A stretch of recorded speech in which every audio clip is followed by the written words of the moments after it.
올해 광복 80주년을 맞아 뉴욕 타임스퀘어 전광판에 한국의 독립운동과 순국 선열을 알리는 영상이 상영됐습니다. 도널드 트럼프 대통령이 앞으로 2주 안에 수입 반도체와 철강에 대한 관세를 발표하겠다고 오늘 밝혔습니다. 뉴저지주가 주내 전 가구를 대상으로 $100의 전기요금 크레딧 제도를 승인했습니다. 뉴저지 한 타운에서 자녀가 공공장소에서 불법 행위를 저지를 경우 부모가 벌금이나 징역형에 처해질 수 있다는 내용의 새로운 조례가 시행돼 주목을 받고 있습니다. 변화된 이민 정책으로 비자 규정이 빠르게 바뀌면서 특히 학생 비자와 교환 방문자 등의 비자 소지자들이 큰 혼란을 겪고 있습니다.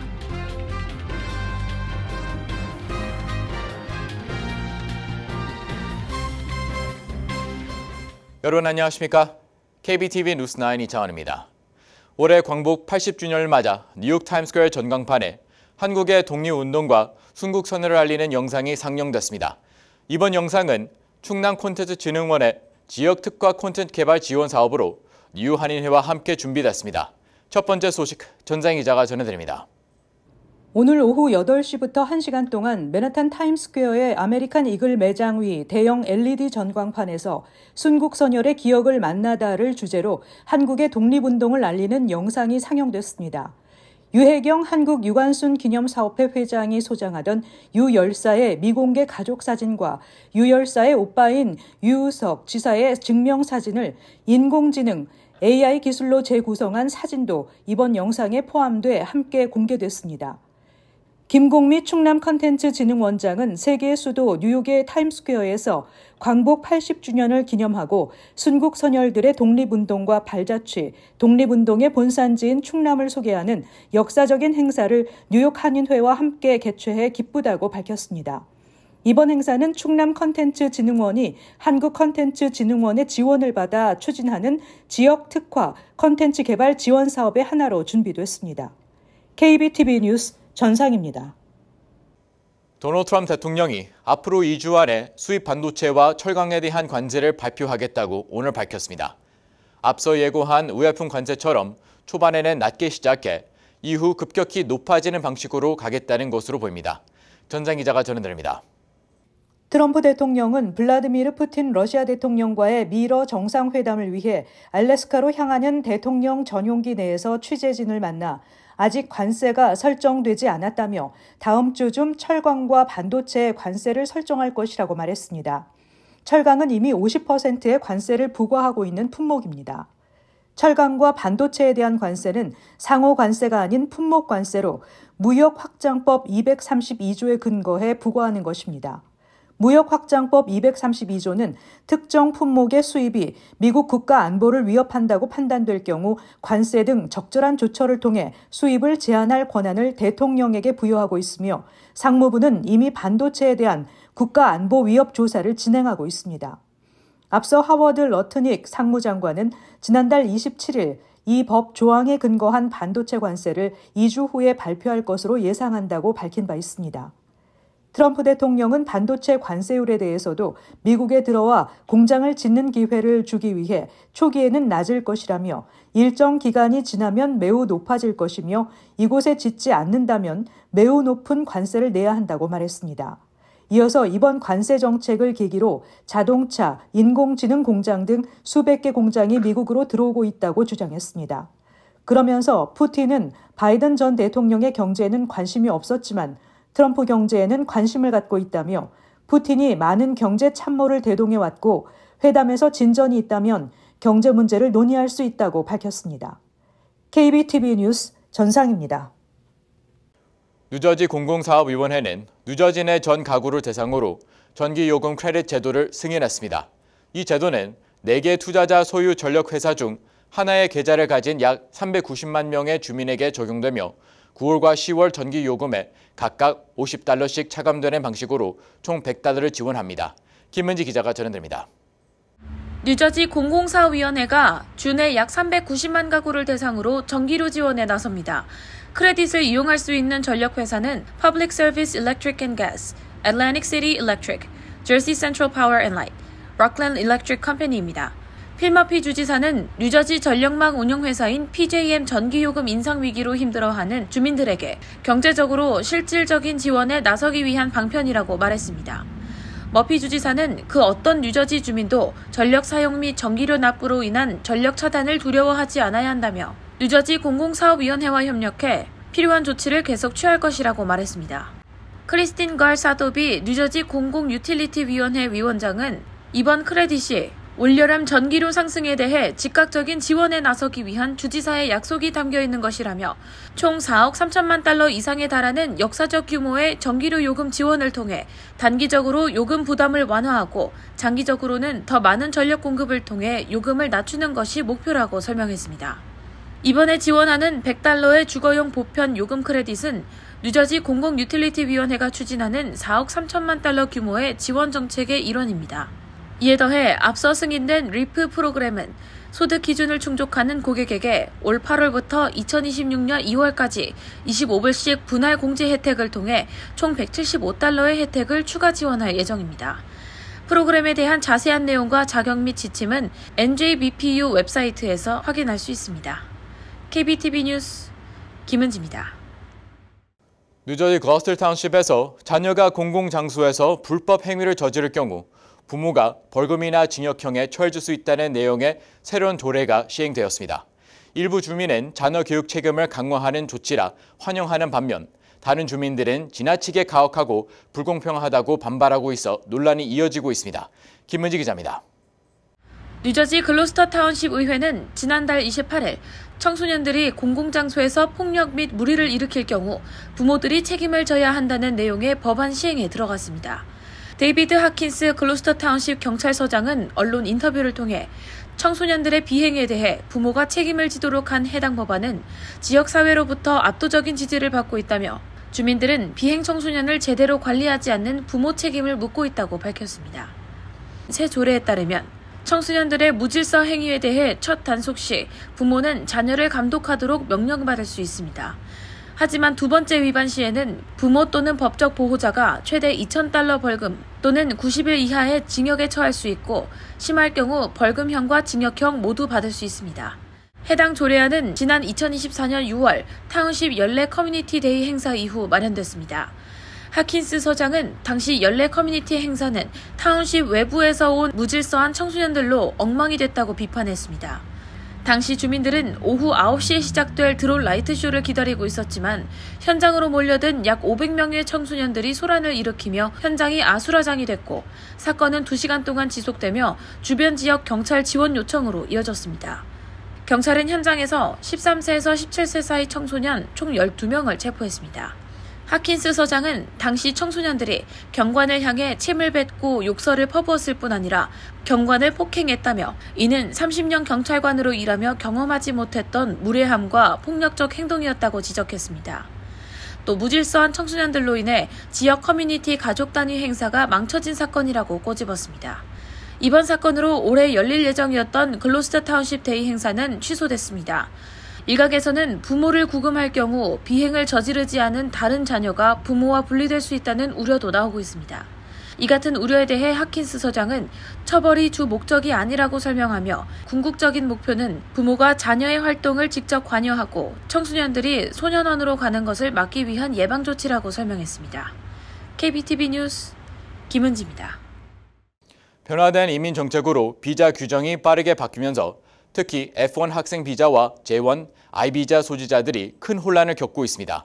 트럼프 행정부가 유학생과 교환 방문자 등의 체류 방식을 신분 유지 시 계속 허용해서 고정 기간으로 바꾸는 규정까지 추진하고 있습니다. 보도에 전쟁 기자입니다. 연방국토안보부와 이민세관 단속국이 마련한 비이민, 학술, 교환, 언론비자 소지자 체류기간 및 연장 절차 설정 방안이 백악관 관리예산국 심사를 통과했습니다. 현행 제도는 비자 요건을 지키는 한 프로그램 종료 시까지 체류할 수 있지만 새 규정은 입국 시 한정된 기간을 부여하고 연장을 원할 경우 별도 신청을 하도록 합니다. 국토안보부는 비자 남용을 막기 위해 F1, J1, I 비자에 최대 2년 또는 4년의 고정 체류 기간을 설정하고 이를 초과할 경우 연장 신청을 의무화하는 규정 초안을 제안했습니다. 이는 최종 단계인 연방관보 게재와 공개 의견 수렴 절차를 앞두고 있습니다.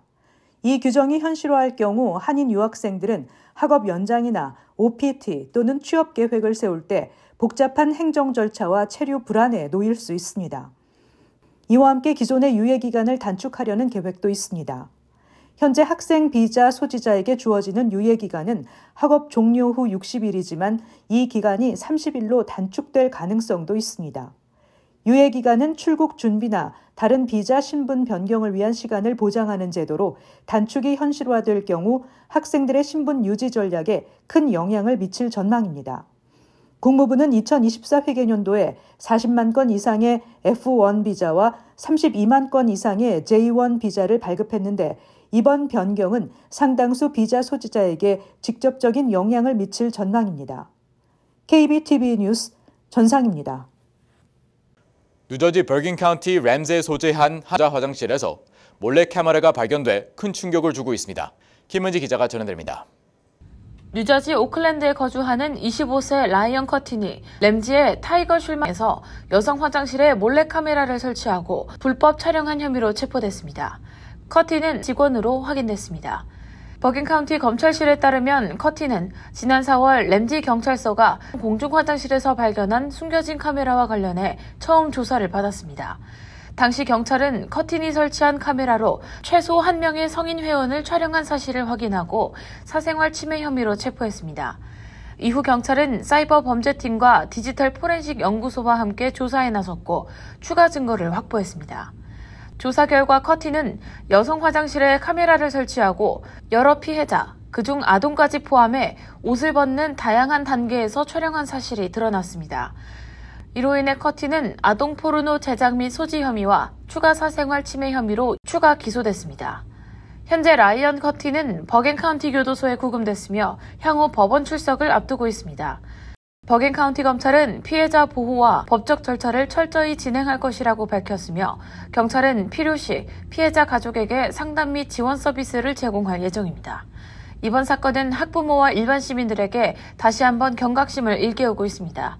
경찰과 검찰은 해당 사건을 면밀히 조사해 추가 피해 여부를 확인 중입니다. KBTV 뉴스 맨하튼 26 페더럴 플라자 건물에 흰색 가루가 든 봉투가 발견돼 경찰이 건물의 시민들을 대피시키는 소동이 벌어졌습니다.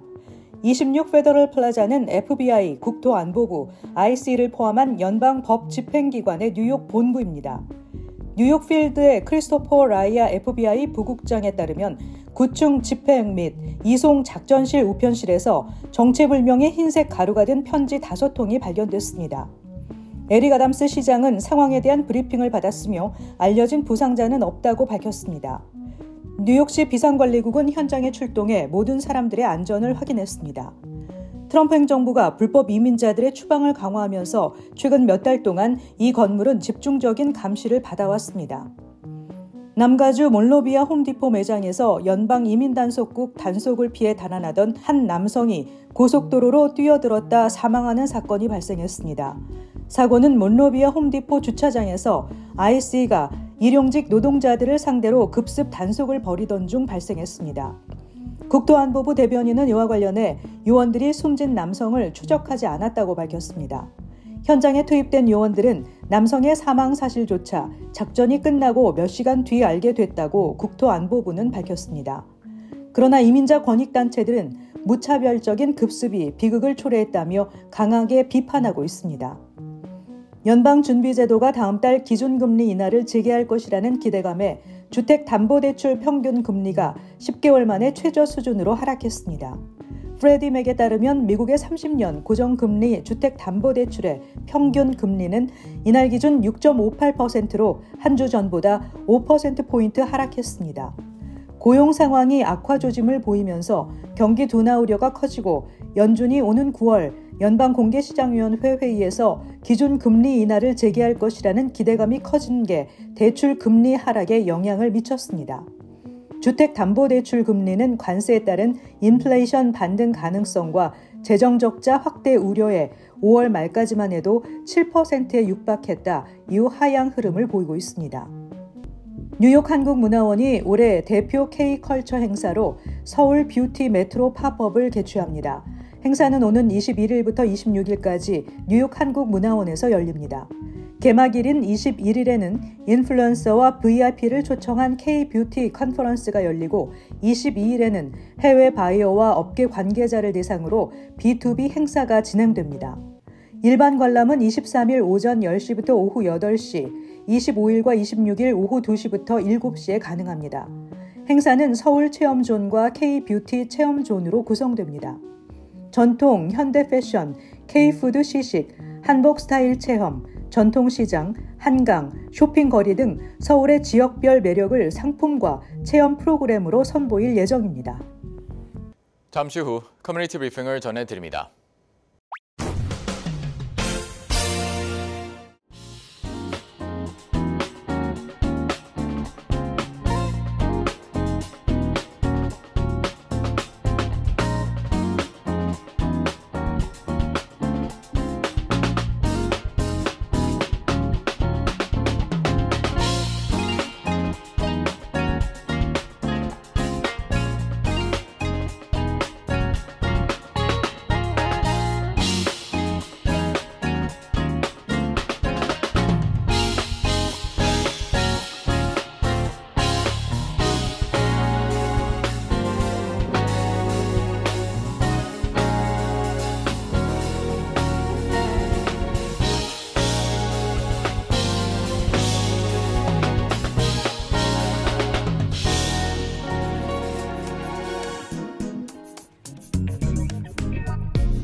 이어서 환율과 증시 전해드립니다.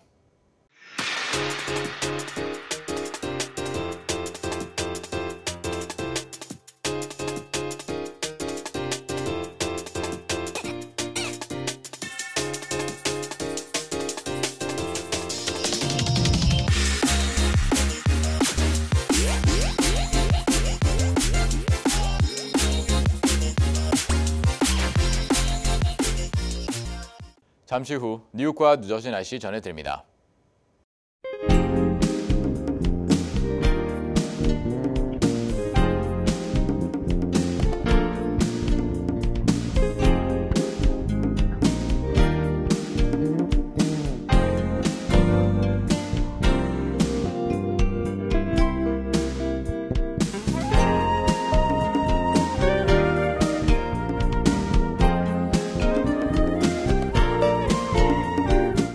이상으로 KBTV 뉴스9 마칩니다. 오늘도 시청해주셔서 감사합니다.